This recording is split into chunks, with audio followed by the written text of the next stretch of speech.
Guys, this is your friend miss pericardium और आज हम पढ़ने वाले हैं लिविंग वर्ल्ड का बचा हुआ topic taxonomical aids. Taxonomical aids, अब अगर आपने ये बचा हुआ मतलब पहले वाला वीडियो नहीं देखा है, कैसे हमने 20 मिनट में चुटकियों में लिविंग वर्ल्ड को ख़त्म कर दिया, वो आप देख सकते हैं, लिंक डिस्क्रिप्शन में दे रखा है। बाकी हम ये टॉपिक के साथ स्टार्ट करते हैं। टेक्सोनॉमिकल एड्स क्या होते हैं? जैसे हमारे फर्स्ट एड्स होते हैं, ये एड्स कोई बीमारी वाला एड्स नहीं है। जैसे हमारे वो फर्स्ट एड होता है जो हमें हेल्प करता है, वैसे ही टेक्सोनॉमिकल एड्स क्या होते हैं जो हमारे टेक्सोनॉमिक क्लासिफिकेशन में जो हमारी मदद करते हैं, उसे हम टेक्सोनॉमिकल एड्स कहते हैं।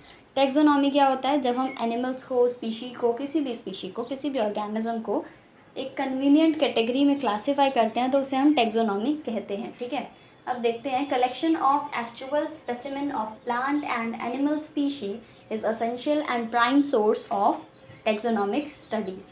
तो कई बार क्वेश्चन ये आ जाता है कि फ़ोटोग्राफ्स को हम यूज़ कर सकते हैं एज अ टेक्सोनॉमिकल एड और नॉट। तो हम फ़ोटोग्राफ्स को यूज़ नहीं कर सकते। फ़ोटोग्राफ हमारा कोई एक्चुअल स्पेसिमेन नहीं है। प्लांट और एनिमल हमारे हाथ में क्या मतलब, हम उसे टच कर सकते हो, हमारे हाथ में ही होना चाहिए कि या डेड या लिविंग। ठीक है, डेड हो या लिविंग हो, बट होना चाहिए प्लांट या एनिमल। कोई फ़ोटोग्राफ हम यूज़ नहीं कर सकते। ठीक है, तो अब बात करते हैं हमारे बाकी टेक्सोनॉमिकल एड्स की। जो हमारे 5 तरह के टेक्सोनॉमिकल एड्स होते हैं, जैसे हर्बेरियम है, बोटानिकल गार्डन है, म्यूजियम है, कीज़ है और जूलॉजिकल पार्क्स हैं। हर्बेरियम की बात करते हैं। हर्बेरियम हमारा serve as a quick referral system. Herbarium क्या होता है कि हम लीव्स को ड्राई करके, प्रेस करके और प्रिजर्व करके रखते हैं। ठीक है, हर्बेरियम शीट कई लोगों ने बनाई हुई होगी शायद। तो उसमें हम क्या करते हैं, मतलब लीव्स को बेसिकली, पूरा प्लांट तो आप प्रिजर्व कर नहीं सकते, तो प्लांट स्पेसिमेन का यूज़ करते हैं। ड्राई करके, प्रेस करके, प्रिजर्व करके शीट में रखा जाता है और उसके ऊपर एक लेबल लगाया जाता है जिसमें इंफॉर्मेशन होती है as per universally accepted system of classification. ठीक है, उस लेबल पे क्या क्या होता है? डेट होती है, कहाँ से किस दिन को उठाया गया है वो स्पेसिमेन हमारा, और place of collection, date, place of collection. फिर हमारा प्लांट के, जिस प्लांट का वो स्पेसिमेन है, उसके 4 नाम होते हैं: English name, botanical name, local name और उसका फैमिली का नाम, प्लांट की फैमिली का नाम। ठीक है, कलेक्टर के नाम पे हमारे पास सिर्फ कलेक्टर का नाम ही होता है और कलेक्टर की ज़्यादा इन्फॉर्मेशन हम नहीं रखते। ठीक है, तो ये हर्बेरियम जो होता है एज अ स्टोर हाउस और डिपोजिटरी फॉर फ्यूचर यूज़, मतलब कि हम एज अ स्टोर हाउस की, अगर प्लांट स्पीशी वो ख़त्म भी हो जाती है तो वो हर्बेरियम हमारे पास रहता है, ताकि हम पता लगा सकें कि अच्छा हमारे पास ये तरह की स्पीशी, ये वैरायटी थी।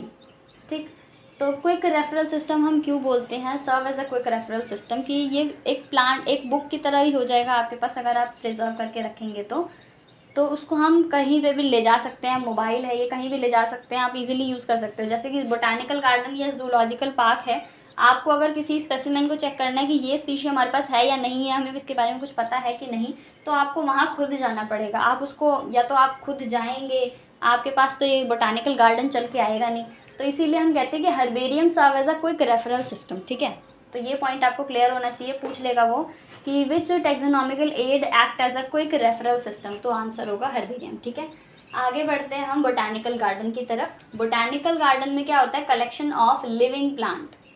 वहाँ पे हमारे प्लांट स्पेसिमेन था ड्राइड, प्रेस्ड और प्रिजर्व, मतलब एक तरीके से वो डेड ही है।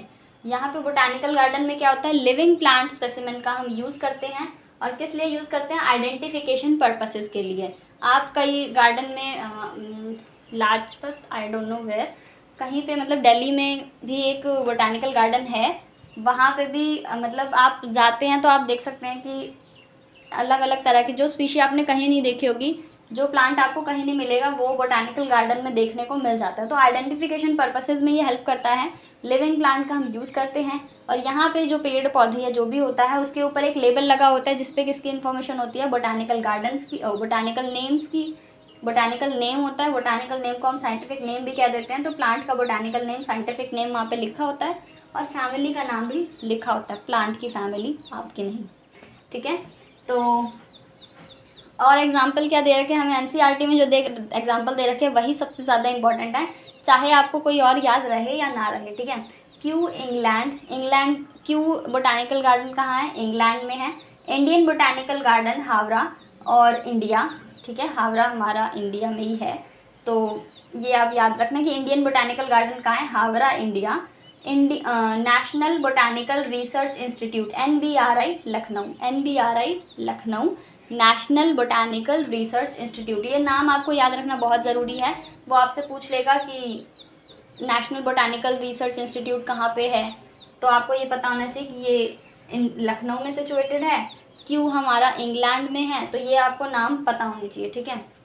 आगे बात करते हैं हम म्यूज़ियम की। म्यूज़ियम के अंदर हमारे प्रिजर्व्ड, यहाँ पे लिविंग नहीं होते, प्रिजर्व्ड मतलब प्रिजर्व्ड की बात करना है, मतलब वो ऑर्गेनिज्म प्लांट हो चाहे एनिमल डेड है, ठीक है। तो प्लांट और एनिमल प्रिजर्व करके रखा जाता है कहाँ पे, म्यूज़ियम में। कई बार ऐसा लगता है कि म्यूज़ियम मतलब सिर्फ एनिमल्स होंगे, पर ऐसा नहीं होता, प्लांट और एनिमल दोनों को ही म्यूज़ियम में रखा जाता है, ये इंपॉर्टेंट पॉइंट है, ठीक है। और स्टडी और किस लिए रखा जाता है, स्टडी और रेफरेंसेस के लिए, पढ़ाने के लिए, मतलब हम बता सकें कि हाँ ये ऑर्गेनिज्म ये है, इससे ये होता है, तो फिर ठीक है। तो स्टडी और रेफरेंसेस के लिए हम म्यूज़ियम का यूज़ करते हैं। प्रिजर्व्ड प्लांट और एनिमल स्पीशीज यहाँ पे होती हैं। इंसेक्ट को कैसे प्रिजर्व करके रखा जाता है, इंसेक्ट बॉक्सेस में रखा जाता है, कलेक्ट करके, किल करके और पिन करके, ठीक है। कलेक्टिंग, किलिंग एंड पिनिंग, तो ये इंपॉर्टेंट स्टेप है, ठीक है। कलेक्ट करके, किल करके और पिन करके रखा जाता है। हम इंसेक्ट बॉक्सेस में इंसेक्ट को रखते हैं।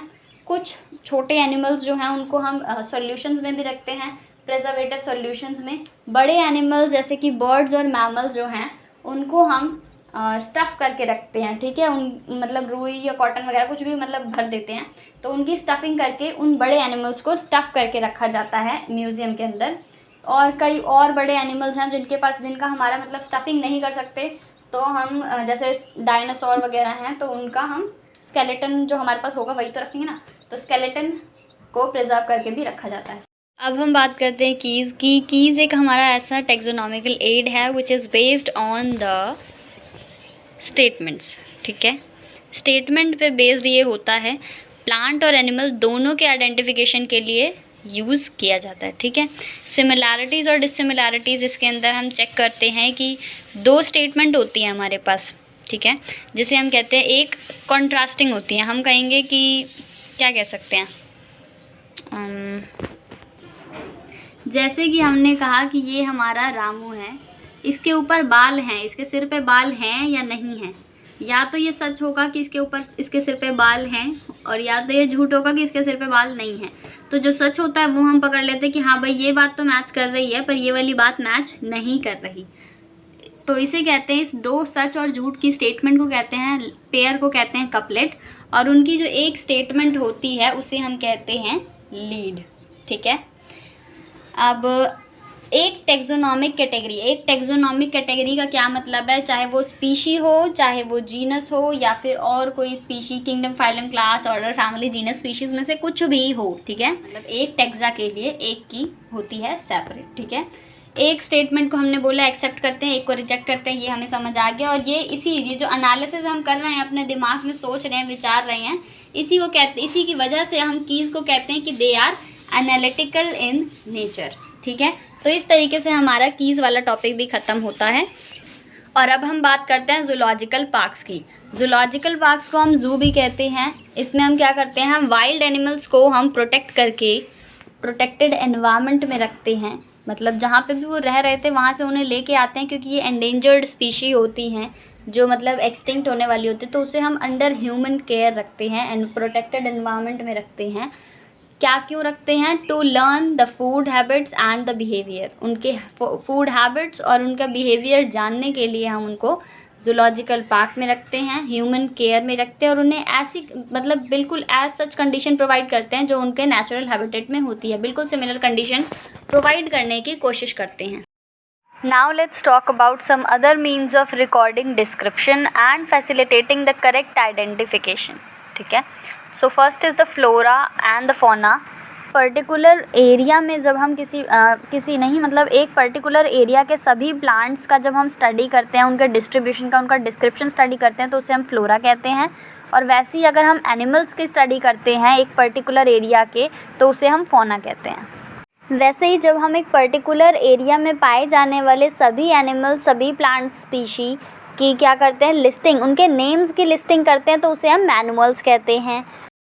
जब हम किसी एक टेक्सा की स्टडी करते हैं तो उसे हम मोनोग्राफ कहते हैं। जैसे एक टेक्सा का क्या मतलब है, जैसे स्पीशी हो या जीनस हो, उस तरीके से।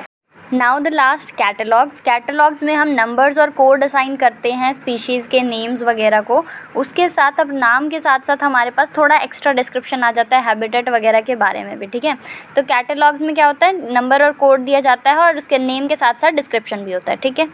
And this is how we are done with the topic. For any queries, please do mention in the comment section and also mention the topic on which you want the next video to be.